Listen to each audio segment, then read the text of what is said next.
अस्सलाम वालेकुम स्टूडेंट्स, आज हम पढ़ने जा रहे हैं chapter number 7 array.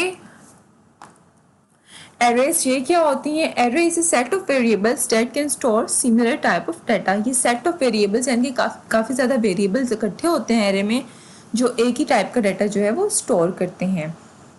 This set of variables consist of different memory locations, यानी कि डिफरेंट मेमोरी लोकेशंस में डाटा जो है इसमें स्टोर होता है। These locations are adjacent in memory and are indicated with same name। ये लोकेशंस जो एडजेसेंट मतलब बिल्कुल साथ साथ होती है मेमोरीज की और इनका एक ही नाम होता है। जैसे अगर वेरिएबल बनाते हैं, सब वेरिएबल्स के सेपरेट नेम होते हैं, लेकिन एरे के अंदर जो वेरिएबल्स होते हैं काफ़ी ज़्यादा, उन सारे एक ही नेम से यूज़ होते हैं, एक्सेस होते हैं।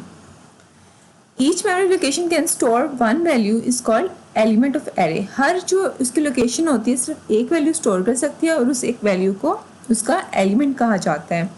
जैसे यहाँ पे 90 स्टोर हुआ है, 86, 89, ये सारे क्या हैं? एलिमेंट्स हैं। The elements of array exist with reference to their position or location number. This location number is called index और subscript। जो एलिमेंट्स हम एरे में स्टोर करवाते हैं वो उनकी पोजीशन नंबर यानी कि इंडेक्स के लिहाज से स्टोर होते हैं या एक्सेस होते हैं। उनको अगर कॉल करना हो यानी कि शो करवाना हो या उनमें कुछ स्टोर करना हो तो हम उनके इंडेक्स ये नंबर यूज़ करके फिर उनमें कुछ डाटा सेव करवा सकते हैं। The position of each element in array is different. Her index जो है वो डिफरेंट होता है। ऐसा नहीं हो सकता कि दो एलिमेंट एक ही जगह पे हों, एक 1 पे होगा तो दूसरा 2 पे होगा। Arrays, the first element of array has index value of 0। हमेशा जो पहला उसका एलिमेंट होता है उसका इंडेक्स 0 होता है, फिर 1, 2, 3, 4। The index is incremented by 1 for each next element, यानी कि पहले का 0 होता है, उसके बाद नेक्स्ट वैल्यूज जो हैं 1 by 1 इंक्रीज होती रहती हैं। If an array has 5 element the index number of this elements will be 0, 1, 2, 3 and 4। अगर उसमें 5 साइज है एरे का आपकी तो 0 से लेके 4 तक उसमें इंडेक्स होते हैं। एडवांटेजेस ऑफ एरे, एरे के क्या फ़ायदे हैं, हम क्यों यूज़ करते हैं? Array can store a large number of values with single name. इससे हम एक ही नेम के साथ काफ़ी ज़्यादा वैल्यूज़ इसमें स्टोर करवा सकते हैं, यानी कि हमें डिफरेंट वेरिएबल्स के नेम जो हैं वो याद नहीं करना पड़ेंगे। Arrays are used to process many values easily and quickly. अगर हमने कोई प्रोसेसिंग करनी है काफ़ी वैल्यूज़ के साथ एक जैसी करनी है तो हम एरेज यूज़ करते हैं। The value store in array can be sorted easily. Array में जो भी डाटा आपका स्टोर होता है आपको उससे आसानी से सॉर्ट कर सकते हैं, यानी कि असेंडिंग एंड डिसेंडिंग ऑर्डर में सीक्वेंस में ला सकते हैं।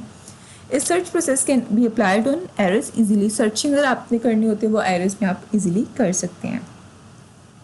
डिक्लेयरिंग 1D एरे, यानी कि अगर आपने 1 डायमेंशनल एरे को डिक्लेयर करना है तो वो आपने कैसे करना है? डिम लिखना है, फिर आपने एरे नेम लिखना है और फिर अपने मैक्स बताना है। मैक्स क्या होता है ये भी देखते हैं। एज डाटा टाइप बाद में लिखने हैं। डिम ये क्या है? डिम का मतलब होता है डायमेंशन, और जब भी हमने कोई भी वेरिएबल डिक्लेयर करना होता है तो हमने सबसे पहले डिम लिखते हैं। एरे नेम, सेकंड में आपने जो भी एरे का नाम रखना चाह रहे हैं वो लिखना है। उसके बाद मैक्स, मैक्स आपने बताना है कि लास्ट एलिमेंट का इंडेक्स क्या होगा। अगर आप 4 लिखते हैं यहाँ पे तो 0 से 4 तक यानी टोटल 5 साइज़ की एरे बन जाएगी। यानी कि जितने भी साइज़ के आपने एरे बनानी हो उससे एक कम आपने मैक्स में वैल्यू यहाँ पे ब्रैकेट में एंटर करनी है। एस भी आपने वर्ड लिखना है। उसके बाद डाटा टाइप, जिस भी डाटा टाइप के आप एरे बनाना चाहते हैं, यहाँ पे इंटीजर, फ्लोट या स्ट्रिंग, यहाँ पे आपने वो डाटा टाइप लिखनी है, उस तरह की आपकी एरे जो है वो क्रिएट हो जाएगी। Declaring array with name constant, यानी कि अगर आप मैक्स के अंदर यहाँ पे जैसे था इंटीजर पास नहीं करते, आप सिर्फ कांस्टेंट से भी एरे जो है बना सकते हैं। इसके लिए आपने एक वेरिएबल कांस्टेंट बनाना है, कॉन्स्ट लिखना है, फिर int max is equal to 7 और उसके बाद वही सिंटेक्स है आपका, बस आपने ब्रैकेट के अंदर ये कॉन्स्ट जो भी आपने बनाया उसको यहाँ पे पास कर देना है, तो आपकी उतने साइज़ की जो भी इसकी वैल्यू है उतनी जो आपकी एरे है बन जाएगी। अगर यहाँ पे 7 है तो आपकी टोटल 8 साइज़ की एरे बनेगी, 0 से लेकर 7 तक उसके इंडेक्स होंगे। अब हमने देखना है एक्सेसिंग एरे एलिमेंट्स, यानी कि एरे के एलिमेंट्स को हमने एक्सेस कैसे करना है, यानी कि उसके अंदर हमने डाटा कुछ स्टोर कैसे करवाना है। ये तो आपके पास फॉर एग्जांपल एरे है इंट नम 4, यानी कि 0 से लेके 4 टोटल 5 साइज़ की एरे है। उसके अगर फर्स्ट इंडेक्स पे आपने कुछ स्टोर करवाना है तो आपने इंट नम 0 इज इक्वल के बाद जो भी लिखेंगे वो उस एरे की उस लोकेशन में स्टोर हो जाएगा। फिर int num 1 is equal to 20, 2 is equal to 30, 3 is equal to 40 and 4 is equal to 50। अब ये देखिए आप उस इंडेक्स पे इन स्टेटमेंट के बाद वो डाटा जो है वो स्टोर हो चुका है।